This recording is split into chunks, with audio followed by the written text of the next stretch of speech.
2025 թվականի հուլիսի 26-ին Սևան քաղաքում տրվեց սկզբնաղբյուրում կոշտ կենցաղային թափոնների տեսակավորման համակարգի ներդրման ծրագրի պաշտոնական մեկնարկը։ Շուրջ 300,000 եվրոյին համարժեք աջակցության շրջանակում Սևանին նվիրաբերվեց եվրոպական արտադրության 1680 թափոնաման և 1 Volvo մակնիշի բեռնատար թափոնատար ավտոմեքենա։ Տեսակավորված աղբը սանիտարական աղբավայր է տեղափոխվում Կոտայքի և Գեղարքունիքի կոշտ կենցաղային թափոնների կառավարում ՍՊԸ-ի միջոցով, որին Սևան համայնքը արտապատվիրակել է տեսակավորված աղբի հավաքման և տեղափոխման ողջ գործընթացը։ Մեկ տարի անց Սևան քաղաքում արդյոք թափոնները տեսակավորում են մարդիկ։ Եթե մենք ուզում ենք Սևան քաղաքում եւ ընդհանրապես մեր հանրապետությունում ձևավորենք թափոնների կառավարման ոլորտում նոր մշակույթ, պիտի սկսենք աշխատել մարդկանց հետ։ Երբ որ մարդիկ արդեն հասկանան եւ այդ գաղափարը դարձնեն իրենցը, կարող ենք ասել, որ մենք հաջողել ենք։ Պիտի ասեմ, որ մենք ունենք հաջողված օրինակներ, իսկապես շատ տնային տնտեսություններում եւ իհարկե նաեւ շատ կազմակերպություններում կարողանում են մոտենալ այս խնդրին ոչ միայն լրջորեն, այլ նաեւ իրենց ներդրումն են ունենում։ Ես նախ շնորհավորում եմ մեր բոլոր բնակիչներին, որ մենք կարողացանք հաջողությամբ 1 տարին ավարտել եւ մեզ համար սկսվում է մի նոր շրջափուլ, որը լինելու է նույնպես բավականին աշխատատար ու դժվարին, բայց կարծում եմ, որ մենք հաջողելու ենք, որովհետեւ այն մշակույթը, որ արդեն իր ծիլերը գցել է, այլևս այլընտրանք չունի հետ գնալու։ Պիտի գնանք առաջ ու երևի թե արդեն առաջիկա տարիներին մենք կարող ենք խոսել ել ավելի կարևոր ձեռքբերումների մասին, մասնավորապես ոչ միայն մենք տեսակավորում ենք ապակի, պլաստիկ, թուղթ կամ մետաղ, այլ նաեւ օրգանիկ, այսինքն սննդամթերք, որը եւս շատ կարեւոր է։ Եվ պիտի ես ասեմ, որ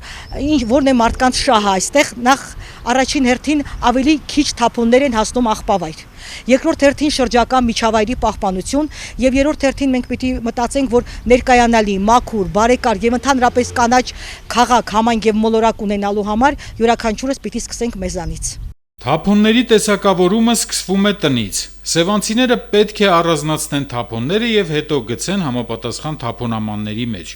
Կապույտի մեջ պլաստիկ, թուղթ, մետաղ, իսկ կանաչի մեջ միայն ապակի։ Սևան քաղաքում տեղադրված կանաչ եւ կապույտ թափոնամաններից որոշները հանվել են։ Ցավոք սրտի, ինչպես ցույց տվեց մեր փորձառությունը եւ աշխատանքները, բնակիչները շատ հաճախ այդ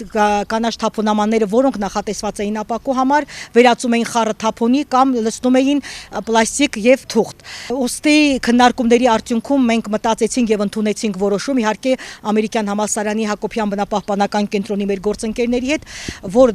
կանաչ թափոնամանները շատ վայրերից պիտի հավաքվեն ու մնան միայն գլխավոր փողոցներում։ Ես ուզում եմ այսօր նաեւ կոչ անել մեր բնակիչներին, հատկապես առանձնատներում բնակվողներին, որ եթե դուք ունեք ցանկություն, որ ձեր առանձնատանը կամ ձեր բակից լինի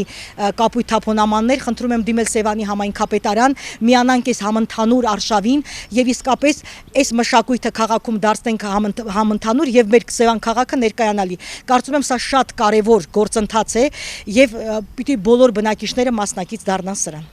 Սևան երիտասարդական ակումբ հասարակական կազմակերպությունը իրականացրել եւ շարունակում է իրականացնել թափոնների տեսակավորման իրազեկման եւ տեսակավորումը խրախուսող միջոցառումներ եւ նախաձեռնություններ։ Իրազեկման արշավը բավական սահուն անցավ, չենք ունեցել որևէ դրվագ, որ քաղաքացիները ըմբոս ստանան կամ շատ դժգոհություն հայտնեն, իհարկե բնականաբար ընթացքում կային մարդիկ, ովքեր որ չէին հավատում, որ դրանք իրականում տեսակավորված է, գնում աղբավայր, նույն տեղում չեն թափվում, իրենց ճակատագրի մասով շատերը ունեին ոնց որ պատկերացումներ, որ ամեն դեպքում դրանք նույն տեղն են լցվում, բայց կարծում եմ արդյունքը տվեց այդ անընդհատ իրազեկման արշավները, փորձեցինք հնարավորինս լայն սեկտոր ներգրավել համայնքից, սկսած բիզնեսներից, երիտասարդներից, երեխաներից, դպրոցներ, կրթական հաստատություններ, ամեն տեսակ կառույցներ, որոնցում որ սովորաբար մեր համայնքի բնակիչները այս կամ այն կերպ ներգրավված են։ Սևան քաղաքում սկզբնաղբյուրում կոշտ կենցաղային թափոնների տեսակավորման նոր համակարգը կյանքի է կոչվել Շվեդիայի կողմից ֆինանսավորվող Հայաստանում թափոնների կառավարման քաղաքականություն ծրագրի կողմից, որն իրականացնում է Հայաստանի ամերիկյան համալսարանի Հակոբյան բնապահպանական կենտրոնը, Հայաստանի Հանրապետության տարածքային կառավարման եւ ենթակառուցվածքների նախարարության եւ Հայաստանի Հանրապետության շրջակա միջավայրի նախարարության հետ համատեղ։ Սուրեն Բարսեղյան, Գնեդովանիսյան, Գեղամահուր։